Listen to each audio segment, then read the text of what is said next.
first reaction was, oh no, I don't get to be the star of the show anymore. And then my second reaction was, oh yes, I have a job. So it was, oh gee, someone else is going to be Batman. And then it was, oh yay, I still have a job, you know. But then I realized the dynamic of the show was really that Bruce Wayne, although 80, is still a very powerful, virile man. He just doesn't have the stamina to get through an entire fight. But he still has the will and the passion to get into the fight. You know what I mean? So he needs a younger man to get him through to the end. And that aspect of playing him I loved. Because it's just another dimension of Bruce Wayne.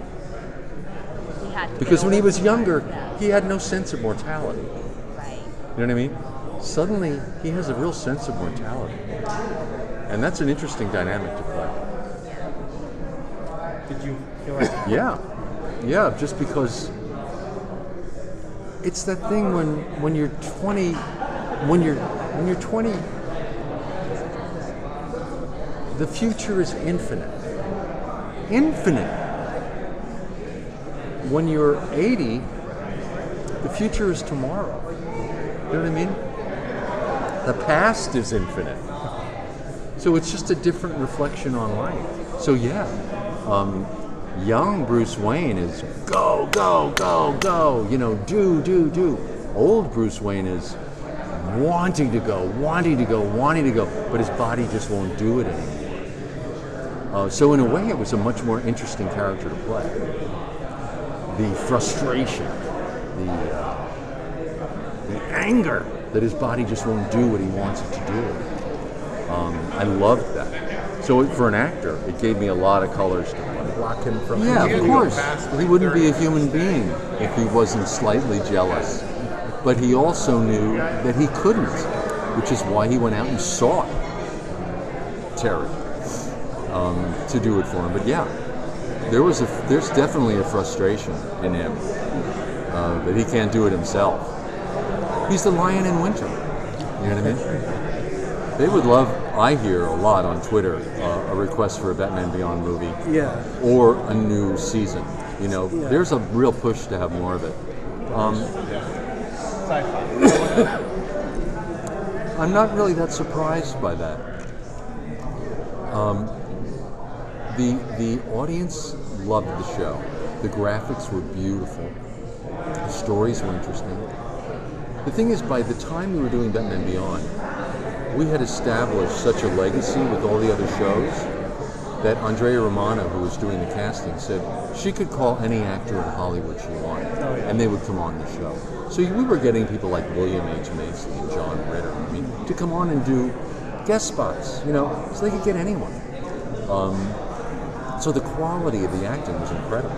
Each week you go in and you think, wow, who am I going to work with today, you know? So it's not surprising to me that it would still resonate with the audience. There was an extension of the Bruce that I did. He still had the moral code of Bruce. His heart is Bruce Wayne. He's frustrated that his body won't do everything he wants it to do. But his passion is pure Bruce Wayne, which is great. You mentioned earlier you were glad they didn't make him a doddering old man. Yeah, they didn't make him frail. He couldn't be frail.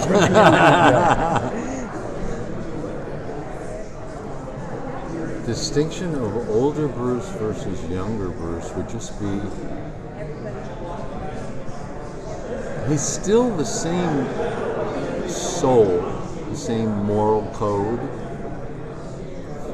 I think it's just that the frustration that his body won't do what he wants it to do anymore. That's really the biggest distinction. He becomes cranky. And he's cranky because he's impatient with himself. I love playing the character. He's such a wonderful character. So complicated. A Death in the Family. Would that be cool? Yeah. Yes. Let's put that out there. Let's start the campaign today. Let's let the universe Like do you should be that. Batman and everything. Thank you. Thank you, guys. Thank you. Here, guys. Thank you. No, that's actually kind of cool.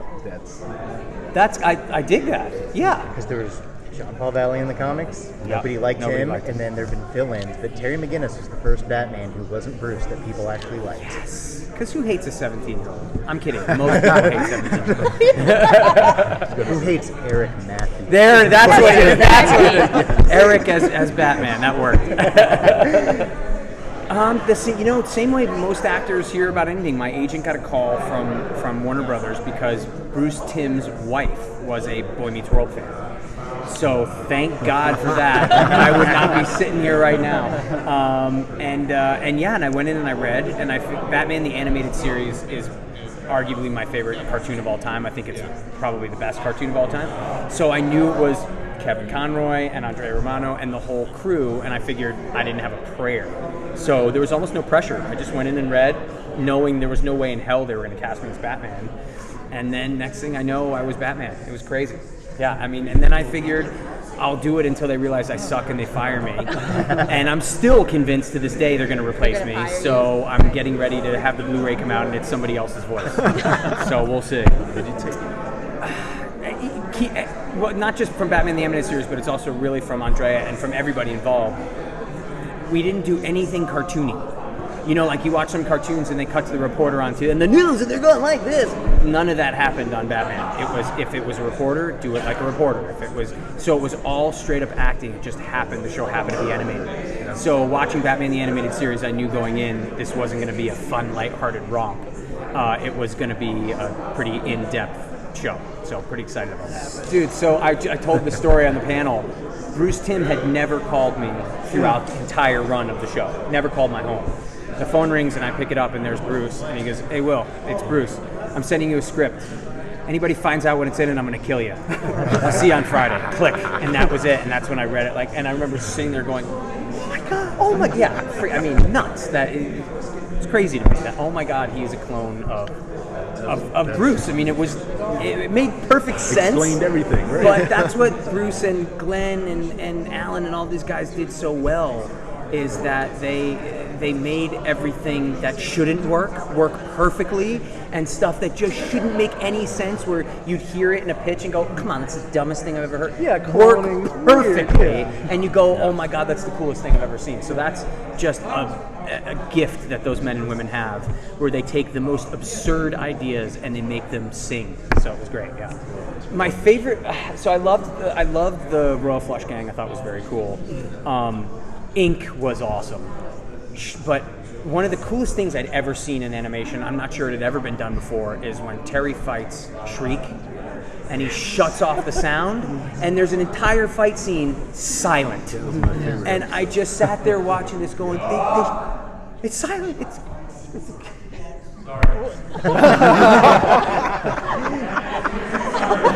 Kevin's loud. What are they saying? But to do it was like a 30-second scene in silence. Are you kidding me? That was nuts. And stuff like that is just what made it so cool. Pretty cool. Yeah, I'm not because, first of all, it's like when you go put on any of the, not bashing anybody, but any of the original Star Wars movies or any of the things that have endured, it's all about storytelling. And if you've got a good storytelling, it's something that's going to last. And Batman Beyond, you go and you watch it now, it was hitting on themes like bullying, dating, high school stuff that is still so relevant today, is in a way even more relevant today than it was then, and yet they were already hitting on that stuff. So that, coupled with Terry being a kid in high school, who all the kids watching the cartoon went, he's not a billionaire, he's just a guy, like, I can be Batman. Those two things, I think, really made the show last in the door, and I think it will continue to do that. We never hear that stuff. I'm sure they were. I mean, who knows? But it's one of those things where, as an actor especially, you can't look back. I've replaced people in things. I'm sure I've been replaced in things. So it's just the nature of the beast, the nature of the business, and you kind of look and you go, okay, well, on to the next one. But there's some that stick with you, and this is by far one of the coolest things I've ever done in my life. Yeah, definitely. I think Batman Beyond, just like what you said, resonated with so many people. One, you took Batman and put him in high school. Yeah. It's kind of like the Spider-Man story, but that had never been done before with this iconic character, and I think that's what all the themes, the drug use. God, there was drugs and bullying and dating. It was like kids and teenagers related to this, and it wasn't. The themes were really realistic, and it was really to the point. And people kind of like clung to that even 20 years later. Like I agree. Everyone's like, they loved Conroy, and then they're like, Terry's their favorite. It's still crazy to me. Insane. But I mean, when I was doing the show, the Willie Watt episode, the first one, I was on Boy Meets World at the time, and I couldn't get a date for my prom. So I went bowling with friends because I couldn't get a date. So it's one of those things that still resonates with people, where it's like, oh, he's on TV, but no girls wanted to go out with me. It didn't matter. So all that stuff still kind of sticks with you. So it's great. You always hear fans, people online in forums and everything is like, we really love Batman because we related to this character so much.